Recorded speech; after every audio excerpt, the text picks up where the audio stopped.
ওনাদের সবার সঙ্গে আমরা এখানে সেই উৎসবে শামিল হব।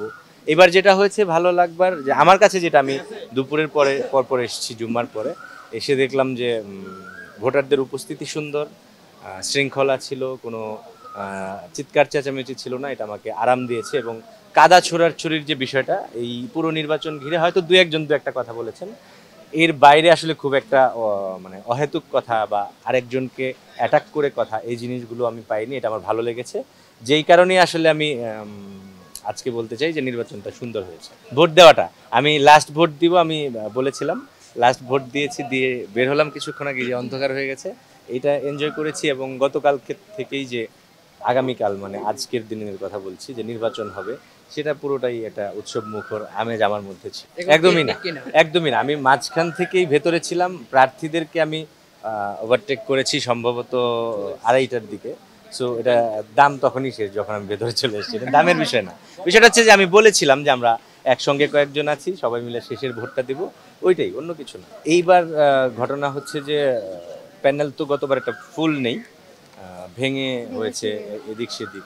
আমার পছন্দের প্রার্থীকেই আমি ভোট দিয়েছি। পছন্দটা অবশ্যই ক্যাবিনেট একটা বড় ফ্যাক্ট থাকে সেই ক্ষেত্রে। এখানে ক্যাবিনেটও ছিল, তারপর আমার ব্যক্তিগত পছন্দ আছে। সেই জায়গা থেকে যারা সংগঠনের জন্য কাজ করবে আগামী 2 বছর, যে আমাদের প্রথম হচ্ছে যে আমরা শিল্পীদের স্বার্থ রক্ষায় এখানে নির্বাচনে অংশগ্রহণ করি। অনেক সময় অনেক ভুল ত্রুটি হয়ে থাকে, সেগুলো সংশোধন করে সামনের বার যেন সুন্দর একটা প্যানেল আসে, সুন্দরভাবে শিল্পীদের নিয়ে কাজ করে, সর্বোপরি ইন্ডাস্ট্রির জন্য কাজ করে, এরকম মনে করেই আমি আসলে ভোটটা এবার দিয়েছি।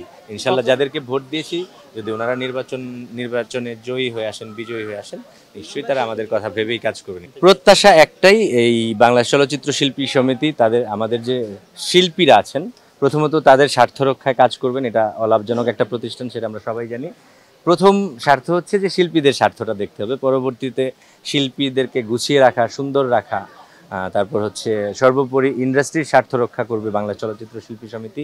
নতুন ক্যাবিনেটে যারা আসবেন, দেখা গেল এদিক থেকে আসলো, ওদিক থেকে আসলো, যেখান থেকেই আসুক, এই 21 জন 550 ভোটারের প্রতিনিধি এবং বাংলাদেশ চলচ্চিত্র শিল্পী সমিতির প্রতিনিধি এবং আমাদের এখানে যতগুলো সংগঠন আছে সবার সঙ্গে কাঁধে কাঁধ মিলিয়ে ওনারা কাজ করবেন। সর্বোপরি এখানে কেউ আসলে কারোরই ভাত দেয় না, অন্য বস্ত্র কিছুই দেয় না, শুধু সুন্দরভাবে নিয়ে যেন শিল্পী শিল্পের অধিকার পায়, শিল্পী শিল্পের জায়গায় কাজ করবার নিশ্চয়তা পায়। এবং সেটা যদি কোনো ধরনের ঝামেলা হয়, সেটা বাংলাদেশ চলচ্চিত্র শিল্পী সমিতির নতুন সংগঠনে যারা আসবেন বা নতুন কমিটিতে যারা আসবেন, তারা সেটা মাথায় রেখে কাজ করবেন। এটাই আমার চাওয়া, আর আমি বিশ্বাস করি সেটা ভবিষ্যতে ওনারা করবেন।